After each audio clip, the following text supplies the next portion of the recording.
So I decided that I wanted to upgrade my kettle with a sight glass. I've been kind of wanting to do it for a while.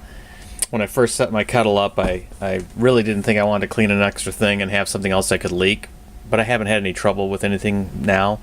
And I'll tell you, it's been difficult getting accurate meetings with my, just putting on some stainless steel hose clamps on my big paddle. So I found I didn't want to go with anything plastic. I don't know why. I just think everything should be glass for brewing as much as possible. So I've just kind of tried to do that. It's just something that I've, kind of always done.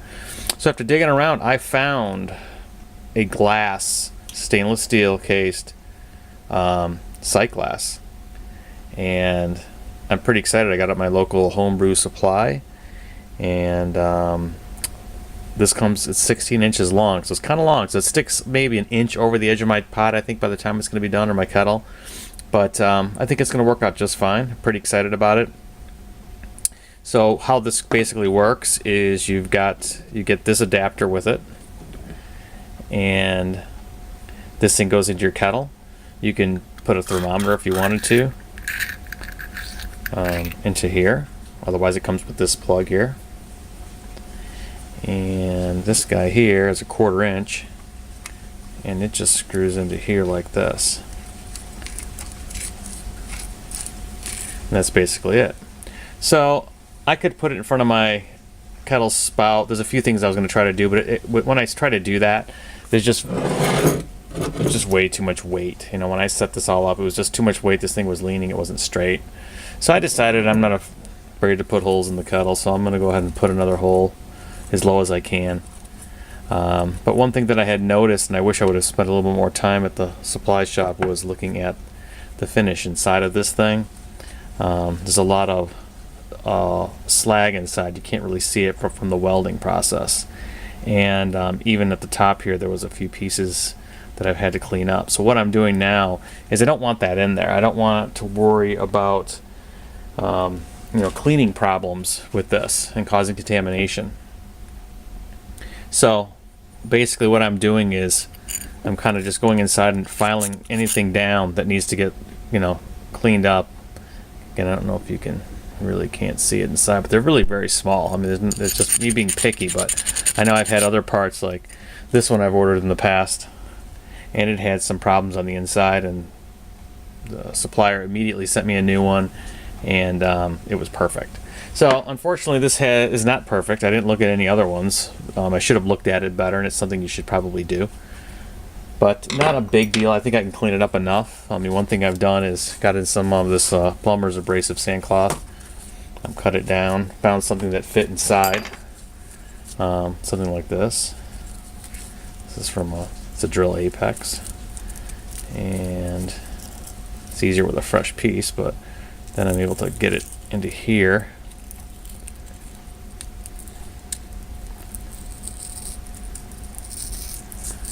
You'd be surprised how much this will do. So one thing to do is get it nice and clean as best that I can. Then when I'm done with it, I'm going to go ahead and use a little finer sandpaper to try to clean things up a little bit. So anyway, I'm going to work on that for a bit, try to get this thing cleaned up before I move on to the next step.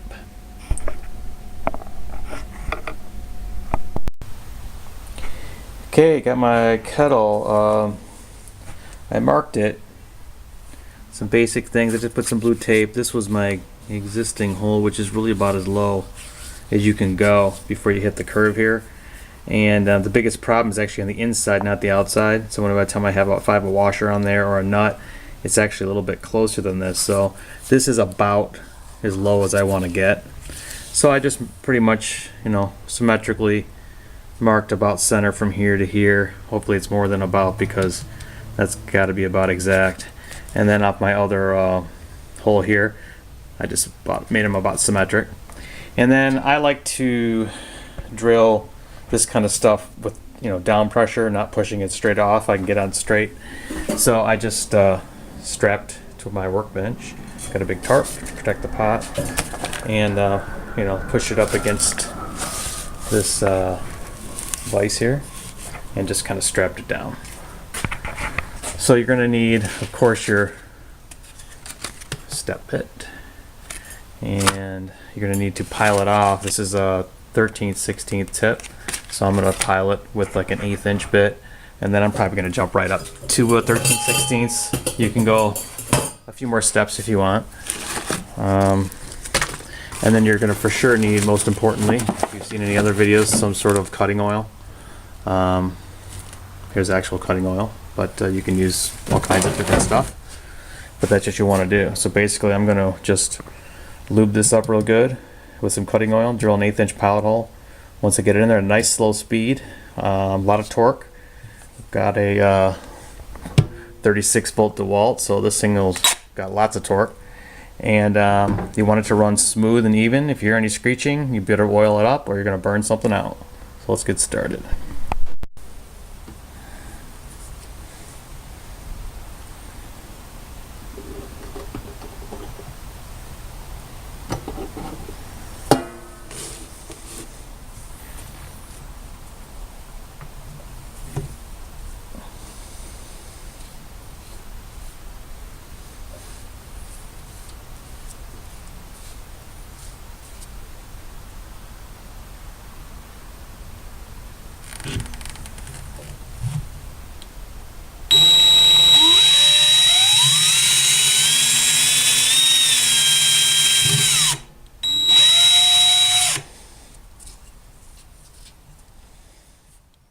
So we're going to change up our bit and go to our next size pilot hole.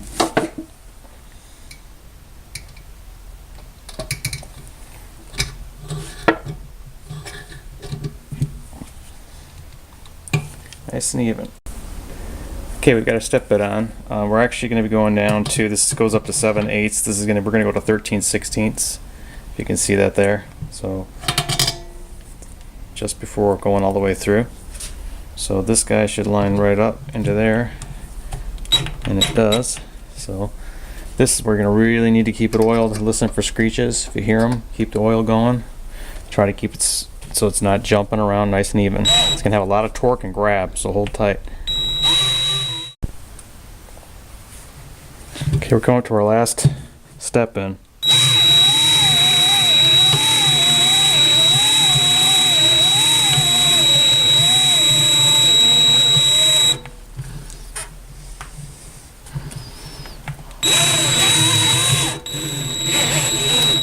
Oops. Let's see how we're doing now. I need to clean this out. Doesn't look 100% straight right now, and I think it could be just because I need to kind of run it through, but I don't want to overdo it. Yeah, maybe it'll go in there. Might just clean it up just a little bit.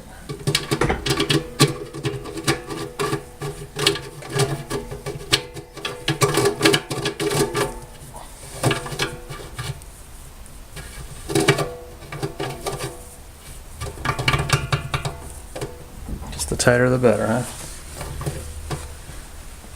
Looks pretty good. Alright, next thing I'm going to do is I'm going to take it off, clean up the oil, and then we're just going to run this stone on it, clean it up a little bit, sand it up, make sure it's nice and smooth. If you can see, there's a bunch of burrs on the inside. This one doesn't have any.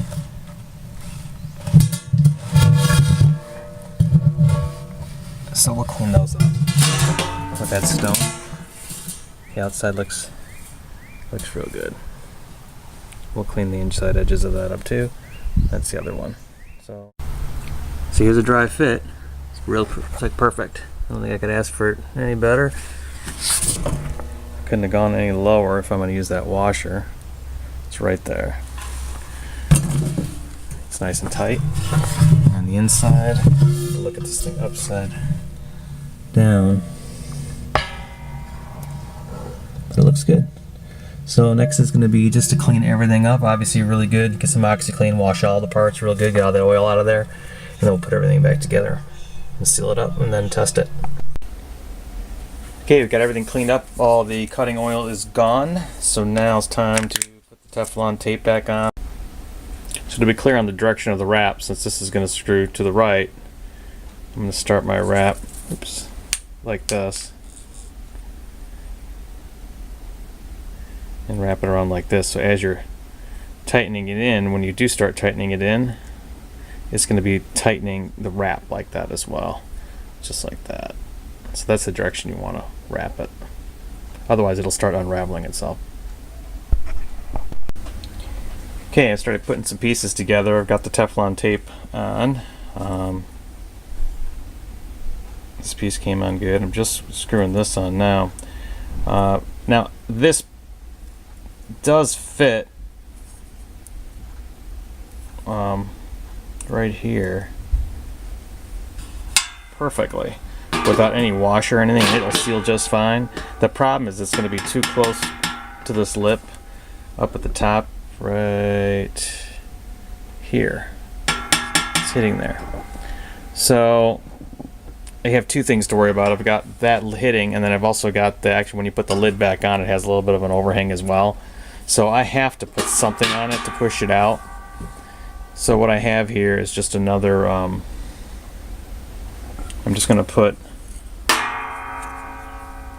just another stainless washer, and then I'm just going to put this rubber washer behind it, and it should just clear. Okay. And then on the inside, I'm just going to use these two. You know, that's real good. So that actually clears pretty well. So we'll get it adjusted out, and if I could straighten it up a little bit more, I will. Okay, we're gonna add some water, test for leaks, and see what this thing does.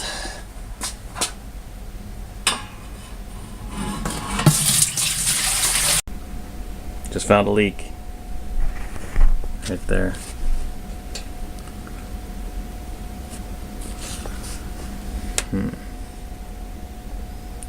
Alright, we might have to pull this thing apart. So I think my problem's pretty obvious. I didn't put any Teflon tape here.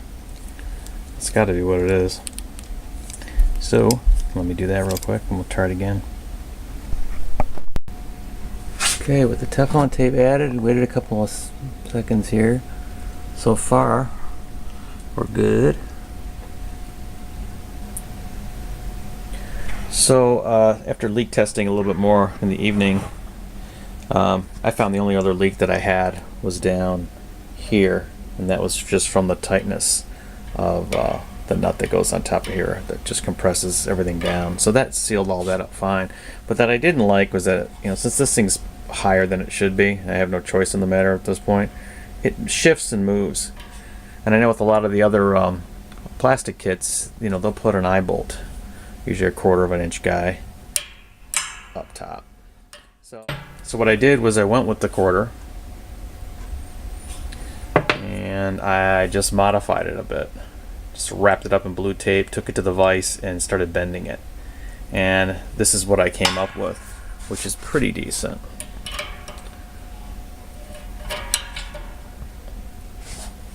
So that looks pretty good. It's opened a little bit on this side, but that's it. The next new problem, of course, that introduces is that now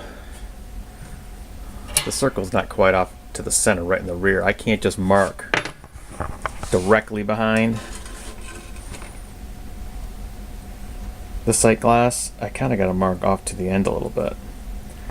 So that's something you're going to have to be careful of. Otherwise, by the time you drill your hole, which is a one-time shot, you know, you've got to worry about height here. You got to worry about height below for the basket. You just got to hit that in-between point, and you've also got to get this thing so that it's going to still be straight and not cocked to one side, because you're not going to be able to, you know, to tighten it right. It's going to be crooked if it's like that.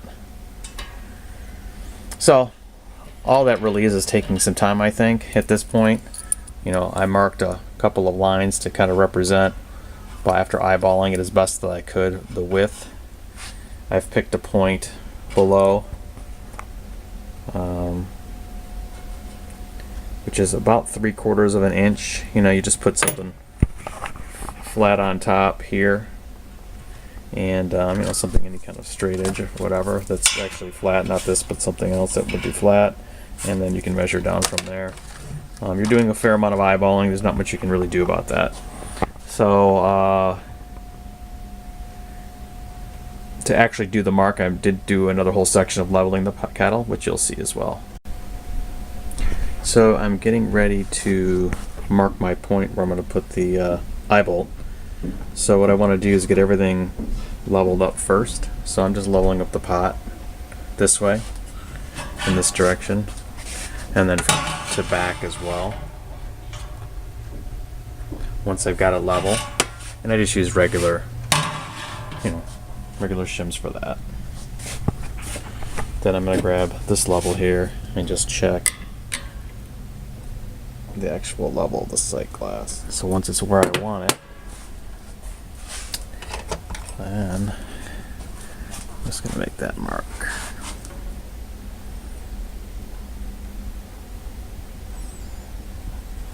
So at this point, I think I'm ready to go ahead and push this guy out of the way.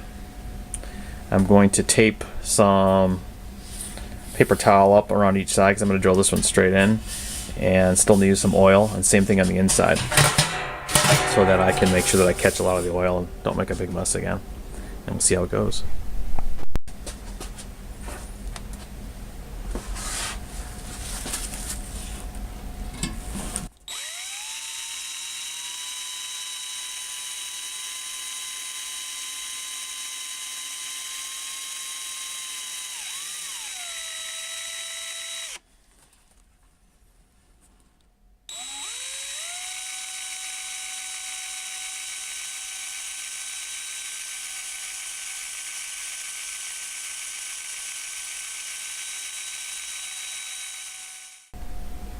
Yeah, there's our finished product. I got it all cleaned up, deburred it, and everything, so it's good.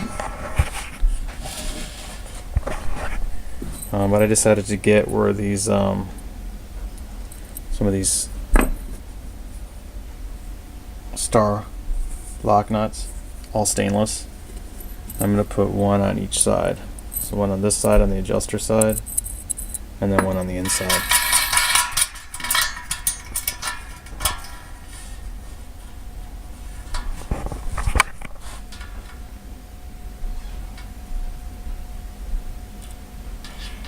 You have to take this off to get it in there. I'm not going to go all the way in there with it, but that's roughly the way it looks. To do a real quick test on its level. It's going to be fine. It's like perfect. So I'm going to mark the bolt length inside here and cut it off with a cutoff wheel, and then clean it up, and then we'll test the lid and the inside, make sure everything's good. Okay, so this is how it ended up. It was a close call with that eye bolt. Everything here came out real good, came out straight.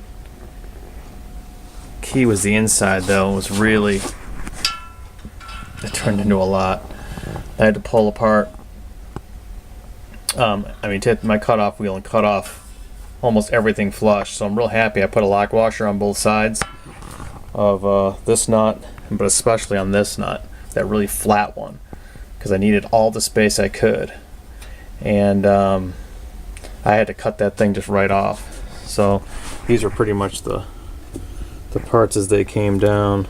Then I started shaving more, and I started just taking the whole thing off. So it kind of fused itself together, which is good. It's not moving. I guess the worst case, if it ever breaks loose, I'd have to just recut a new bolt on there. But otherwise, it's partially fused together, and it's almost as flush as it's going to get. So when I put my basket in there, which is what makes everything challenging with this pot, has been things like the baskets and other items. So let me get that in there for you. So this always was a tight fit, but it's a real tight fit now. But it fits. Thank goodness.